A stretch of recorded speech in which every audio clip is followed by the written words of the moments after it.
Hi guys, and welcome to another Hero of the Week. This week's hero is Lewis Goodall, someone we all know. Now, I don't know if I have much influence over the media, but it seems to be a bit of a coincidence that I've been begging journalists to raise the point of the impact on the Good Friday Agreement if the UK decides to leave the European Convention on Human Rights.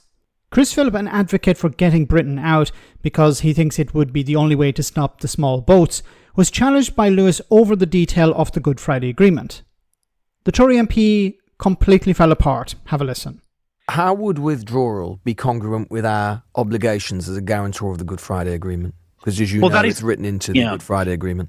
Well, the rights, it's quite a complicated legal question, and that is one of the key questions that Lord Wolfson will be looking into. Now, if you read the Good Friday Agreement, it references ensuring the rights encompassed by the ECHR are respected. Well, actually, can I read you the text from the agreement? It says the British government will complete incorporation into Northern Ireland law of the European Convention on Human Rights with direct access to the courts and remedies for breach of the convention, including power for the courts to overrule assembly legislation on grounds of consistency. It's very, very clear. It's written into the agreement. Well, there's a couple of things there. Firstly, it says incorporate the rights into Northern Ireland law, and it says recourse to the courts, making no mention of Strasbourg, meaning it could be domestic Northern courts. Ireland could stay in the ECHR, but GB No, I didn't leave. say that. I didn't say that. I didn't say that. But if you listen to what you just read out, it doesn't say you've got to be in the ECHR, and it doesn't mention the Strasbourg court. The British government will complete incorporation into Northern Ireland law of the European Convention on Human Rights. That's very clear.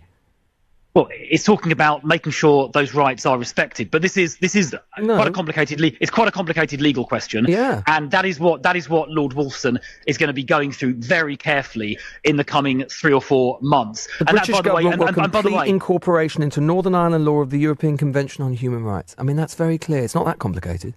Yeah, well, look, and so the reason that we're getting Lord Wolfson to look at this is to go through exactly questions. There are other questions as well, not just that one. There are other questions as well. Quite a big one. It is a big one, absolutely. So we're going through that in detail with a legal expert rather than just shooting from the hip.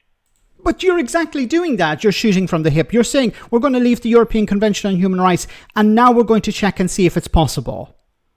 Why didn't you check to see whether it was possible or not before announcing it as a policy?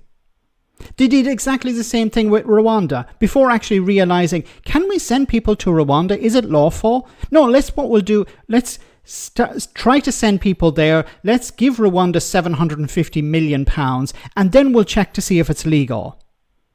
Because it's somebody else's money, of course. Can you imagine if the Conservatives had to actually pay out of their pocket the disaster of Rwanda? But let's get back to this. And well done to Lewis Goodall for calling this out, because unfortunately, over the last number of years, the media have been pretty silent, with the odd exception when it comes to the impact on the Good Friday Agreement, over this idiotic idea of leaving the European Convention on Human Rights. There are a number of institutions in Northern Ireland that would be impacted, but the main point, of course, is that people in Northern Ireland have recourse to a court outside the UK. That's the fundamental point.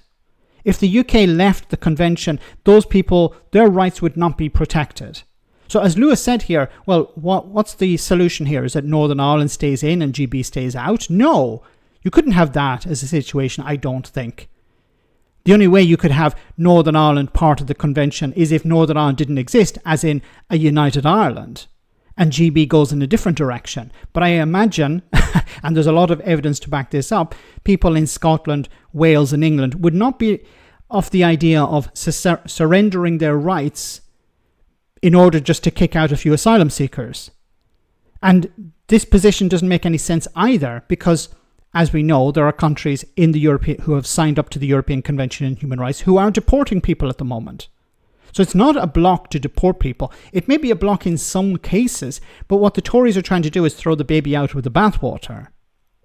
You notice they never say about how British people will have to sacrifice their rights, because that's what it would be.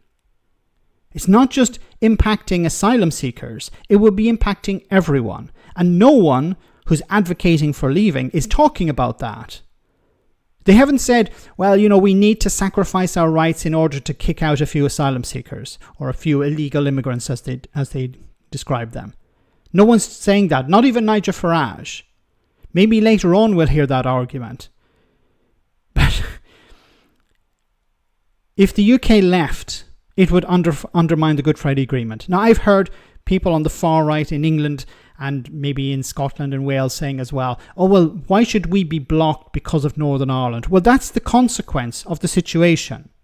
You know, the same people who voted for Brexit and now want to leave the convention don't seem to understand the consequences of Brexit, and they don't understand the consequences of the Good Friday Agreement. If the UK undermined the Good Friday Agreement, it would face sanctions from Europe and potentially the United States. It's in a bit of a chaotic position at the moment over there, but Republicans and Democrats in Congress have said that you do not tamper with the Good Friday Agreement, irrespective of who's president. So it's good that this is called out, because this, as you see, as soon as a Tory or somebody from Reform is asked about Northern Ireland, they completely fall apart. Now, I don't know if Chris Philp doesn't understand this. You know, we've been down this road before. Remember Dominic Raab, who said that he said that he had referred to the Good Friday Agreement as Brexit minister. Yes, the minister for leaving the European Union hadn't read the Good Friday Agreement. It's only 35 pages long. He could have read it sitting on a beach.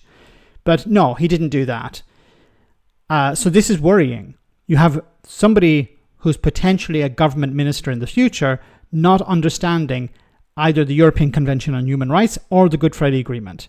But it's great that Lewis Goodall called this out, and that's why he's our Hero of the Week. See you next time for our next Hero of the Week.